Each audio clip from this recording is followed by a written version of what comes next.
இன்றைக்கி வந்து மீன் வாங்க ராமன்புதூர் மீன் சந்தை தான் வந்திருக்கேன். ஃபஸ்ட்டு வந்து தம்பி வந்து நிறைய இறால் வச்சுருக்கான் 3 வெரைட்டியில்.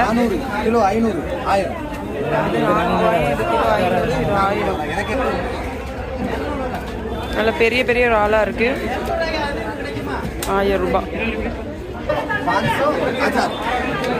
அப்படியே நம்ம தங்கண்ணன் என்ன மீன்லாம் இருக்குன்னு பாருங்கள். வெலை மீன் இருக்குது, அயில இருக்குது, பூ மீன் இருக்குது. நல்ல பெரிய பெரிய பாறை வச்சுருக்காங்க. மீன் வந்து விலை இன்னும் குறையலை. சாலைலாம் 50 ரூபாய்க்கு 4 தான்.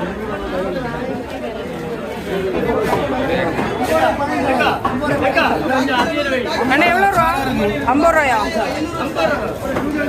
ஆள் வந்து அவ்வளோ 100 ரூபா வச்சுருக்காங்க. இது எவ்வளோ? 3 600. இது எவ்வளோ? 2 500.